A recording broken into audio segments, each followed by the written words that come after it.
కేశవరం, కోటి, మునగాల, కాటవరం, కూనవరం, నాగంపల్లి, రాజానగరంలో కొండల్ని అడ్డదిడ్డంగా తవ్వేశారు. కొండల తాలూకు అందాన్ని తీసేశారు. గ్రావెల్లు, మట్టి, రాళ్లు ఇష్టం వచ్చినట్టు అమ్మేసుకున్నారు. నేషనల్ గ్రీన్ ట్రిబ్యునల్ ప్రకృతి సంపదని విధ్వంసం చేస్తే దాన్ని కాపాడే నేషనల్ గ్రీన్ ట్రిబ్యునల్ కూడా 3.3 కోట్లు ఫైన్ వేసినా కానీ దోపిడీ ఆపలేదు. ఇవి ఆగాలి అంటే జనసేన, భారతీయ జనతా పార్టీ, తెలుగుదేశం కూటమి రావాలి. బత్తుల బలరామకృష్ణ రాజానగరానికి ఎమ్మెల్యే కావాలి. రాజమండ్రికి మేడం పురంధేశ్వరి గారి ఎంపీ కావాలి. ఒకప్పుడు ఒడ్డి వీరభద్రరావు గారు పోలవరం జరగాలి, పోలవరం కడితే ప్రతి చెరువు నీరు ఊరుద్ది, చెరువులు నిండుతాయి అంటే ఈరోజు చెరువులను కూడా మట్టి తవ్వేయడమో లేదంటే లేఅవుట్లు వేసేయడమో చెరువులను కూడా దోపిడీ చేశారు. ఈ రోజున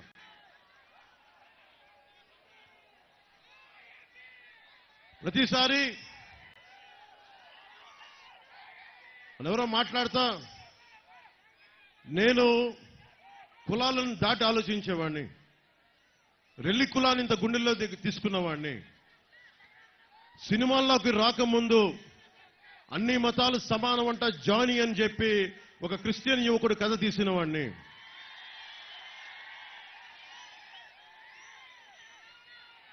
మత్స్యకార సోదరుల్ని గుండెను చేర్చుకున్నవాడిని. నేను కులాల గురించి మాట్లాడుతున్నప్పుడు అన్ని కులాలు బాగుండాలి, కులాల ఐక్యత కావాలని కోరుకుంటాను. అలాగే మరి నేను మాట్లాడుతున్నప్పుడు నేను ఏ ఎమ్మెల్యే అయినా, ఎంపీ అయినా, ఒక ప్రజాప్రతినిధి ఏ కులానికి సంబంధించిన వాడైనా, ఎంఆర్పిఎస్ కానీ ఎవరైనా సరే రాజ్యాంగానికి కట్టుబడే అంబేద్కర్, బాబాసాహెబ్ అంబేద్కర్ రథసారథిగా ఉండి కొన్ని వందలాది మంది మేధావులు అమ్ము వేలాయుధులని చెప్పి ఒక దళిత మహిళ మనకి దాంట్లో మెంబర్గా ఉన్నారు. అలాంటి మేధావులు అందరూ కూర్చొని అంబేద్కర్ గారి నిర్దేశకత్వంలో ఆయన చైర్మన్ గా ఉన్నప్పుడు ఈ చేసిన రాజ్యాంగం మనందరి హక్కుల్ని రక్షించేది.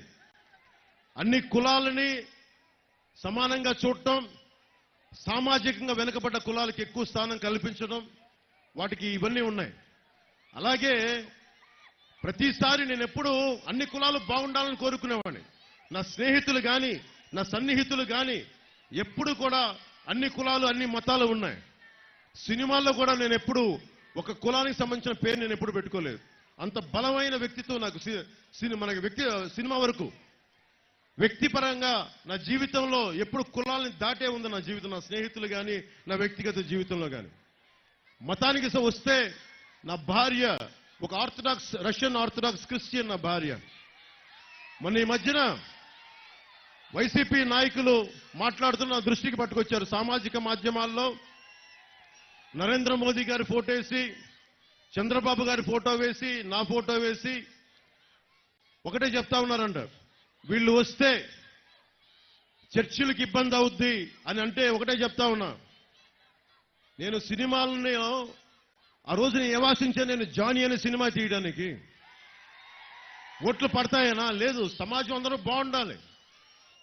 ఎంతసేపు హీరోలు ఒక మతం నుంచే కాదు వేరే మతం నుంచి రావాలని కూడా ఆలోచించాను. అందుకే జానీ అని పెట్టాను దానికి. అలాంటి నేను నా బిడ్డలే, తల్లి ఆర్థడాక్స్ క్రిస్టియన్ అంటే నా బిడ్డలకి చాయిస్ ఇచ్చాను. దేవుణ్ణి మీరు ఏ రూపంలో కొలుచుకుంటారా? జీసస్ క్రైస్ట్ గా కొలుచుకుంటే సంతోషం. నేను ఎవరిని, నా బిడ్డల్ని కూడా మీరు ఏ మతంను, ఏ ధర్మాన్ని మీ గుండెల్లో వెలుగొస్తో ఆ ధర్మాన్ని పాటించమని చెప్పి అలాంటి వాడిని. అలాంటి నేను బాబాసాహెబ్ అంబేద్కర్ని గుండెల్లో స్ఫూర్తి నింపుకున్న వాడిని. అలాంటి నేను ప్రధానమంత్రి గారు ఢిల్లీలో ఉండి, ఎన్డీఏ కూటమి ఇంత బలంగా ఉండి ఏ రోజన్నా సరే అలాంటి పరిస్థితిని ఆంధ్ర రాష్ట్రంలో తీసుకొస్తావా? నేను అన్న సందర్భం ఒకటి చెప్తాను. ఒక చర్చికి వెళ్ళి జీసస్ క్రైస్ట్ ని కొలుస్తూ ఒక చర్చికి వెళ్ళి అక్కడ హిందూ ధర్మాన్ని మీకు ప్రచారం చేయడం తప్ప కదా? మీరు చెప్పండి. ఒక మస్జిద్కి వెళ్ళి అన్యమత ప్రచారం తప్ప కదా మీరు చెప్పండి. అలాగే ఒక తిరుమలకి వెళ్ళి అన్యమత ప్రచారం తప్పు, అలాగే మీరు అక్కడ చేయొద్దని అన్నాను తప్ప ఎప్పుడు కూడా నేను క్రిస్టియానిటీని ఖండించలేదు. గుండెల్లో పెట్టుకున్న వాడిని క్రిస్టియానిటీని. దానికి ఉదాహరణే మొన్న పిఠాపురం వెళ్ళగానే 110 సంవత్సరాల బ్యాప్టిస్ట్ చర్చికి వెళ్ళి ఆశీస్సులు తీసుకున్నవాడిని, జీసస్ ఆశీస్సులు తీసుకున్నవాడిని. చాలా మందికి మీకు తెలుసో తెలీదో, జగన్ ఎప్పుడు వెళ్ళాడో తెలీదో జెరూసలేం. నన్ను భగవంతుడు సినిమాల్లో 2007లో నన్ను జెరూసలేం పిలిపించుకున్నాడు భగవంతుడు.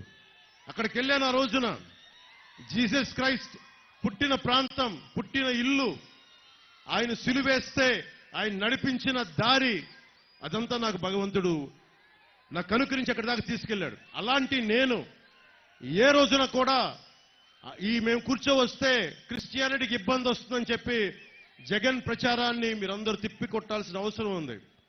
ఒకటే చెప్తున్నాను, అన్ని మతాలు బాగుండాలి, అన్ని ధర్మాలు బాగుండాలి, అందరి దేవుళ్ళని గుండెల్లో పెట్టుకున్న నేల ఇది.